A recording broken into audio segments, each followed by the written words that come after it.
Hey everyone, it's Finn here from the SDGC at PAX East with Dan Adelman, not Dan Adelman as I was previously thinking. How are you doing today? Good, how are you? I'm doing well. So you might notice that we're at Animal Well, which is a show that we also covered. But what is Dan's role in this? Who is Dan? Why are we talking to you? Who is Dan Adelman? Yes. Yeah, so I work on the business and marketing side of Animal Well. I have been working with independent developers for the last 9 years as basically the person on the team who does all the stuff a publisher normally would. So that includes like PR, marketing, business development, first-party relations, so dealing with Sony and Microsoft and Nintendo, all those kinds of things, so that the developer can self-publish. So I've been doing that since around. I always have to Google myself to see like when I left. So my job before this was I worked at Nintendo, so I just like Google Dan Adelman leaves Nintendo, and then it's like a reminder of when it was. Yeah. Because you were big on the indie scene with Nintendo, right? Yeah, so I started up the indie business at Nintendo, so back in the WiiWare days. So we had Virtual Console that was getting started right around the time that I joined the company, and no one was really making any specific plans about how would we open that up to new games for digital distribution. So that was a new thing back then, and that was like 2006. So I've always been curious, like, what was it about the concept of indie games that enraptured you so much that you just that became your career path?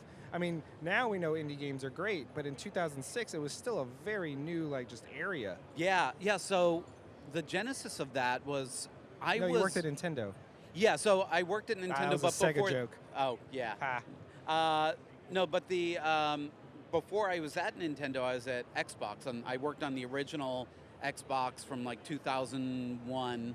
Okay, you've just been all over. I'm an old man, so I've been around the block. But I remember back when I was at Xbox, it was like every game is either a first-person shooter or a third-person shooter. Take your pick. We got both. And it was like, games are getting stale. I was like, am I aging out of like enjoying games, or is like, because it feels like I've played these games before. I don't need to play this over and over.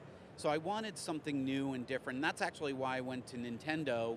I was like, I don't know if the Wii is really going to bring this, fresh breath of innovation to the industry or not.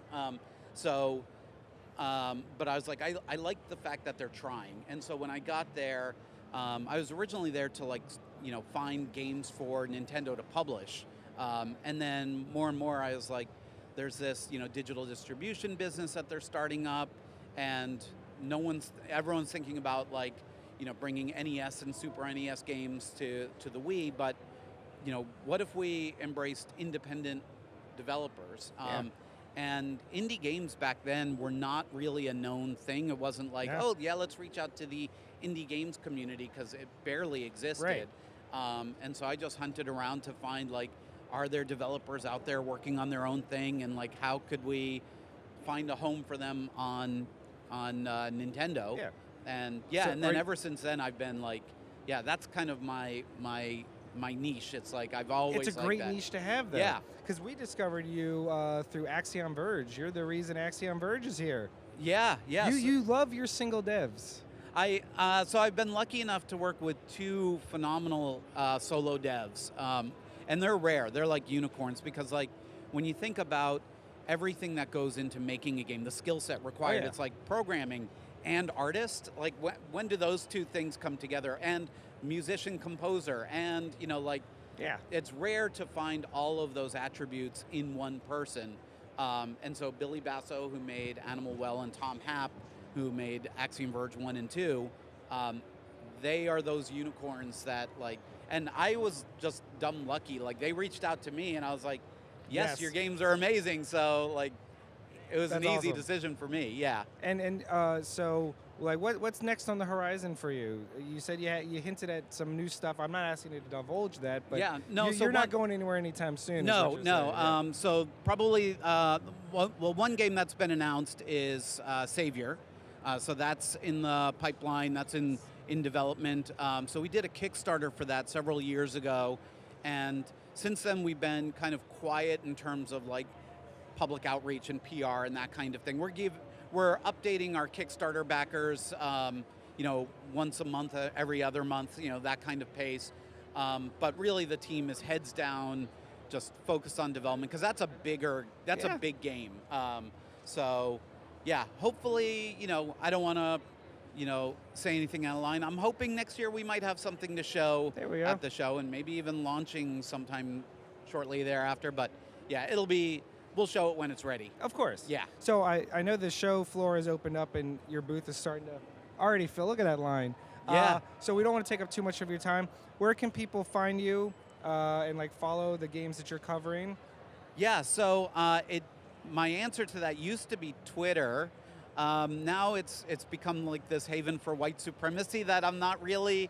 So I don't use it that much anymore. Yeah. So you could say you've X'd it off your list. Exactly. Yeah. Good. Nice. Well done. So I would say follow Animalwell on wish listed on Steam or Switch or PS5. It's coming on May 9th, by the way. Baby. So so follow that game. God, how else? Follow Savior and there you go. follow Axiom Verge.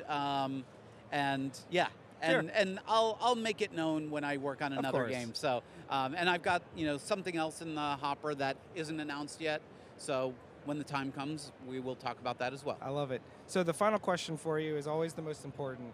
In your heart of hearts, if you have to choose, cake or pie? I would go with. So are we talking American style cakes or Japanese style cakes? Your call.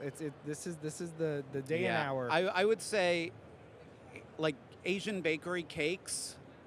Yeah, uber alles. Okay. Yeah. Those. That's a solid. That's a solid reasoning. But American cakes, like American supermarket birthday cakes. That watch out. Oh, thank you. Sorry, someone was going to walk into the. That's very kind of you. Yes, we just accept it. I'm just kind of keeping an eye out, so if my eye contact wanders, that's why. American style cakes are gross, but and then my answer would be pie. So it's region dependent. Yeah. There you go. Yeah. Hey, thank you so much, Dan. Appreciate it. Always a pleasure. Always.